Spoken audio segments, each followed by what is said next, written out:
മഴതോരും മുൻപേ സീരിയലിന്റെ latest episode review ആണ് പറയുന്നത്. അങ്ങനെ എല്ലാവരും ഡൈനിങ് ടേബിളിൽ അവിടെ നിന്ന് ഭക്ഷണം കഴിക്കാനിരിക്കുന്ന സമയത്തായിരിക്കട്ടോ കൃഷ്ണമോള് രോഹിത് കുടിച്ചു വന്ന കാര്യങ്ങളൊക്കെ സംസാരിക്കുന്നത്. അത് കേട്ടപ്പോൾ ബാലചന്ദ്രന് സഹിക്കാൻ പറ്റുന്നില്ല. ബാലചന്ദ്രൻ അതിനെക്കുറിച്ച് ഓരോന്നും ചോദിച്ചു തുടങ്ങി. അത് കേട്ടപ്പോൾ ബബിത പതുക്കെ ആ ഒരു രോഹിത്തിനെ ന്യായീകരിച്ച് സംസാരിക്കാണ്.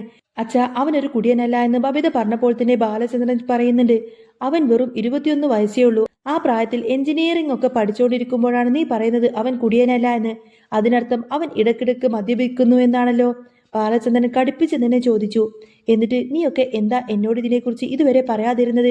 അവൻ കുടിച്ചിട്ട് വന്ന കാര്യം എന്താ നീ എന്നോട് മറച്ചു വെച്ചത് എന്ന് ചോദിച്ചതോടുകൂടി തന്നെ ബബിത ഇടയ്ക്ക് കയറി പറയുന്നുണ്ട്. അത് പിന്നെ അച്ഛനോട് പറഞ്ഞിട്ടുണ്ടെങ്കിൽ അച്ഛൻ വഴക്ക് പറയും, അതുകൊണ്ടാ ഞങ്ങളൊന്നും പറയാതിരുന്നത് എന്ന് പറയും. ഇത് കേട്ടപ്പോൾ ബാലചന്ദ്രൻ പരിഹാസത്തോടെ പറയുന്നുണ്ട്. കൊള്ളാം, നല്ല മറുപടി. ഇങ്ങനെ തന്നെ വേണം മക്കളെ. നിങ്ങൾ ചെയ്യുന്ന തോന്നിവാസങ്ങളല്ല പ്രശ്നം. അപ്പോ ഞാൻ വഴക്ക് പറയുന്നതാണ് ഇവിടുത്തെ പ്രശ്നമല്ലേ? അപ്പോ ഞാൻ ഇനി അറിഞ്ഞില്ല എങ്കിൽ എന്ത് തോന്നിവാസവും കാണിക്കാമല്ലോ.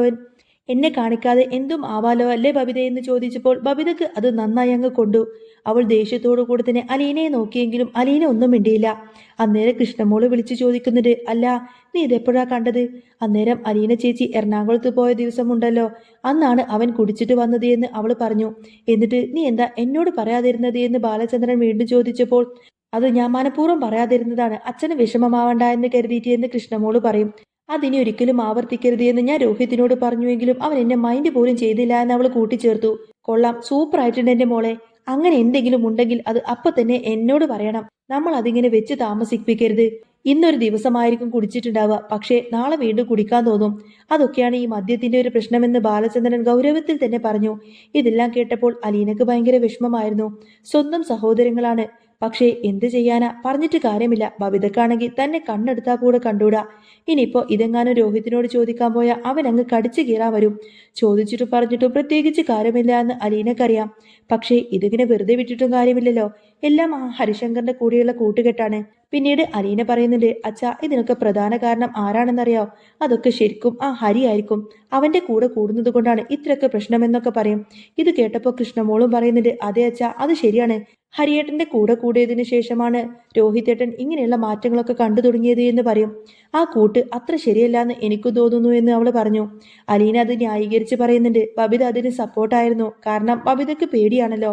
ഹരിശങ്കറിനെ കൂടുതൽ അടുപ്പിച്ചിട്ടുണ്ടെങ്കിൽ തനിക്ക് പണി കിട്ടുമെന്ന് ബബിതക്ക് നന്നായിട്ട് അറിയാം. അവന്റെ കയ്യിൽ തന്റെ വീഡിയോസും കാര്യങ്ങളൊക്കെ ഉണ്ട്. അവൻ അതെങ്ങാനും ലീക്കാക്കിയിട്ടുണ്ടെങ്കിൽ പിന്നെ തനിക്ക് ഈ വീട്ടിൽ നിൽക്കാൻ പോലും പറ്റില്ല എന്ന് ബബിതക്കറിയാം. അവൻ ഇങ്ങോട്ടേക്ക് മാക്സിമം വരാതിരിക്കുന്നത് തന്നെയാണ് നല്ലത്. അതുകൊണ്ട് ബബിത ഹരിശങ്കറിനെ ന്യായീകരിക്കാനൊന്നും പോയില്ല.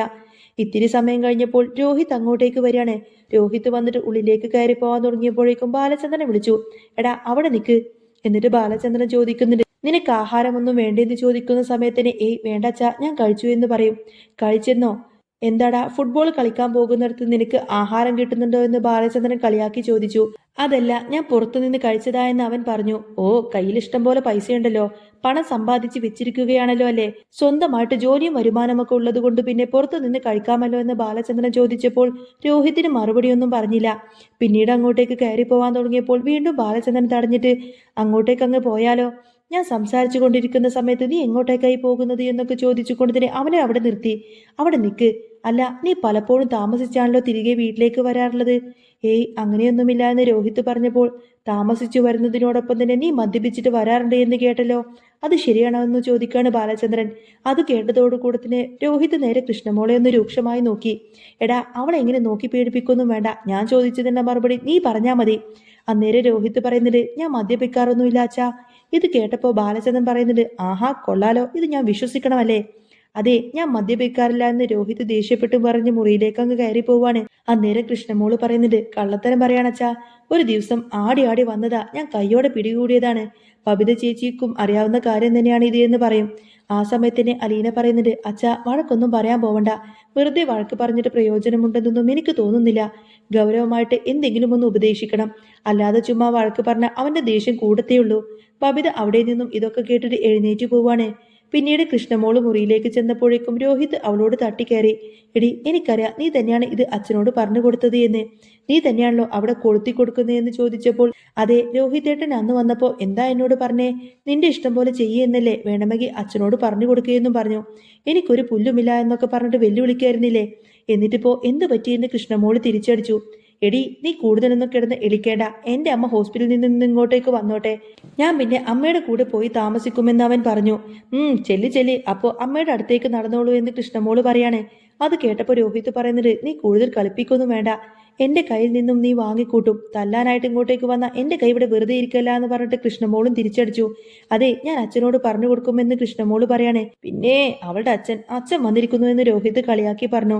കൃഷ്ണമോള് പറയുന്നുണ്ട്, അതെ, അച്ഛൻ അങ്ങനെ ഉപദേശിക്കുന്നുണ്ടെങ്കിൽ അത് രോഹിതേട്ടന് വേണ്ടിയിട്ടാണ്, അല്ലാതെ ഞങ്ങൾക്കാർക്കും വേണ്ടിയിട്ടൊന്നുമില്ല. രോഹിതേട്ടൻ നന്നാവുന്നുണ്ടെങ്കിൽ രോഹിതേട്ടന് കൊള്ളാം, അല്ലാതെ അച്ഛന് പ്രത്യേകിച്ച് യാതൊരു പ്രയോജനവുമില്ല.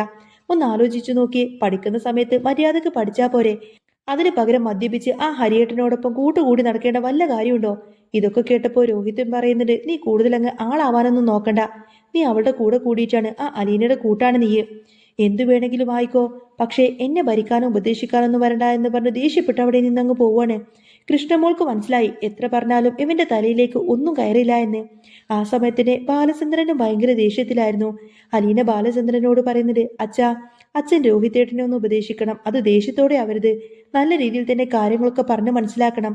ഈ പ്രായം അറിയാലോ, ഉപദേശം ഒട്ടും ഇഷ്ടപ്പെടാത്ത പ്രായമാണ്, പറയുന്നത് തല തിരിഞ്ഞേ എടുക്കുള്ളൂ.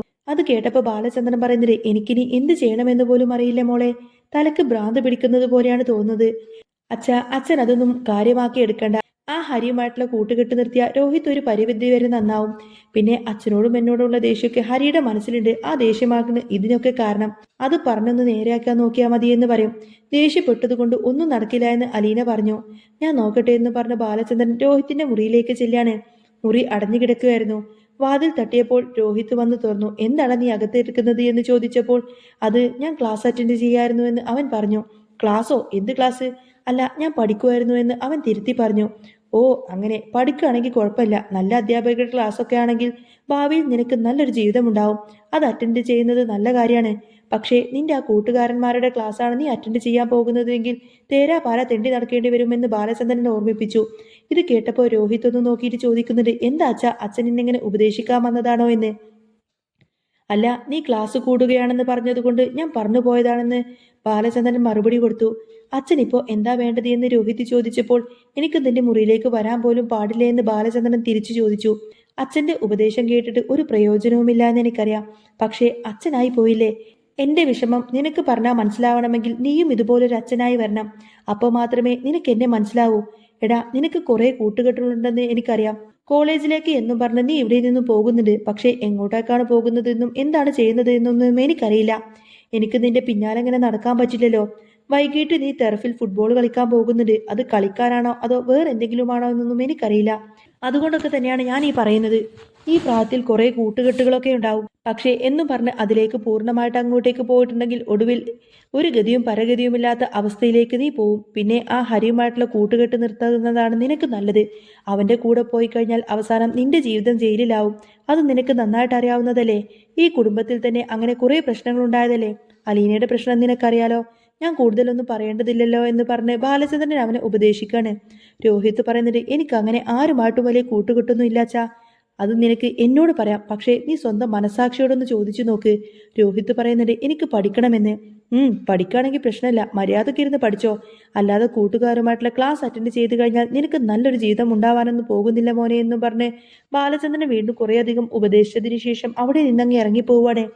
ബാലചന്ദ്രൻ പോയി കഴിഞ്ഞപ്പോൾ രോഹിത്തിന് നല്ല ദേഷ്യം വന്നു. എന്റെ ദൈവമേ, എല്ലാത്തിനും കാരണം ആ അലീനയും കൃഷ്ണമോളുമാണ്. അച്ഛൻ ഇങ്ങോട്ടേക്ക് വന്നപ്പോഴേക്കും അവരെല്ലാം അങ്ങ് കൊളുത്തി കൊടുത്തു, എന്ത് ചെയ്യണമെന്ന് പോലും അവൻ അറിയുന്നുണ്ടായിരുന്നില്ല. ഇതേ സമയം ഹരിശങ്കർ തന്റെ കൂട്ടുകാരെ വിളിച്ചു വരുത്തി, ദേ ഒരു കാര്യം ഞാനങ്ങ് പറഞ്ഞേക്കാം, കാര്യങ്ങളൊക്കെ കൃത്യമായിരിക്കണം, ഒരിടത്തും നമുക്കൊരിക്കലും പാളിപ്പോവരുത്, അവൻ വന്നു കഴിയുമ്പോൾ കാര്യങ്ങളൊക്കെ പക്കായിട്ട് മുന്നോട്ട് പോകണം, ഹരി ഉപദേശിച്ചു. അതൊക്കെ ഞങ്ങൾ ഏറ്റു എന്ന് കൂട്ടുകാർ മറുപടി നൽകി. എവിടെയെങ്കിലും പണി പാളിയാൽ നമ്മളെല്ലാവരും കുടുങ്ങുമെന്ന് ഹരി അവരെ ഓർമ്മിപ്പിച്ചു. പിടിക്കപ്പെട്ടാൻ ഒരു ചാൻസും ഉണ്ടാവില്ല എന്ന് അവർ ഉറപ്പ് കൊടുക്കുകയാണ്. അങ്ങനെ അവളെ കൂട്ടിക്കൊണ്ട് ഞാൻ ഇങ്ങോട്ടേക്ക് വരാമെന്നൊക്കെ പറഞ്ഞുകൊണ്ടാണ് ഹരി അവിടെ നിന്നും പോകുന്നത്. കുറച്ചു കഴിഞ്ഞപ്പോൾ ഹരിശങ്കർ ശരണ്യെ വിളിച്ചു. നീ എവിടെയാണെന്ന് ചോദിക്കുമ്പോൾ, ഞാൻ വീട്ടിൽ നിന്നും ഇറങ്ങാൻ തുടങ്ങുന്നതേയുള്ളൂ എന്ന് പറയാണ് ശരണ്യ. എങ്കിൽ പെട്ടെന്ന് വാ, ഞാൻ ഇവിടെ വെയിറ്റ് ചെയ്യാണെന്ന് പറയാണ് ഹരി.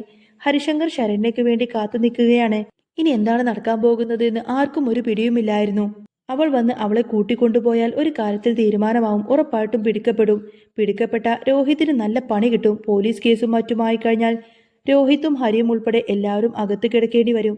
ഹരിശങ്കർ ശരണ്യയും കൊണ്ട് ആ ഒരു വിജനമായ സ്ഥലത്തേക്ക് എത്തുകയാണ്. അവിടെ രോഹിത്തും അവന്റെ കൂട്ടുകാരും നേരത്തെ തന്നെ പ്ലാൻ ചെയ്തതുപോലെ തന്നെ നിലയുറപ്പിച്ചിട്ടുണ്ട്. ഹരിശങ്കറിന്റെ മനസ്സിലാണെങ്കിൽ അലീനയോടും ബാലചന്ദ്രനോടുമുള്ള പകയാണ് കത്തുന്നത്. രോഹിത്തിനെ ഈ കേസിൽപ്പെടുത്തി കുടുംബത്തിന്റെ മാനം കളയുക എന്നതായിരുന്നു ഹരിയുടെ ലക്ഷ്യം. ശരണ്യെ അവിടെ എത്തിച്ചതിനു ശേഷം ഹരി പതുക്കെ അവിടെ നിന്നും മാറി നിന്നു. രോഹിത്ത് മദ്യലഹരിയിൽ അവിടെ ഉണ്ടായിരുന്നു. എന്നാൽ കാര്യങ്ങളൊക്കെ ഹരി വിചാരിച്ചതുപോലെ അത്ര എളുപ്പമായിരുന്നില്ല. ശരണ്യ അവിടേക്ക് വന്നത് ഒറ്റക്കായിരുന്നില്ല. കാര്യങ്ങളെല്ലാം മനസ്സിലാക്കിക്കൊണ്ട് തന്നെ അവൾക്ക് അലീനയും കൂട്ടുണ്ടായിരുന്നു. രോഹിത്തിനെ രക്ഷിക്കാൻ അലീന മുൻകൂട്ടി തയ്യാറാക്കിയ ഒരു പ്ലാനായിരുന്നു അത്. രോഹിത്ത് കാര്യങ്ങളെല്ലാം വിചാരിക്കുന്നത് പോലെ പ്ലാൻ ചെയ്യുന്നുണ്ട് എങ്കിലും പൊടുന്നനെ ആ സ്ഥലത്തേക്ക് പോലീസ് ജീപ്പിന്റെ സൈറൻ മുഴങ്ങി.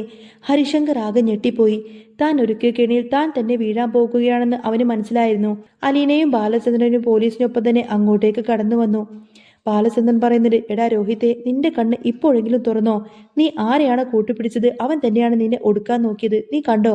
രോഹിത് കരഞ്ഞുകൊണ്ട് പറയുന്നുണ്ട്, അച്ഛൻ എന്നോട് ക്ഷമിക്കണം. ഞാൻ ഹരിയേട്ടനെ വിശ്വസിച്ചു പോയി എന്ന് പറയും.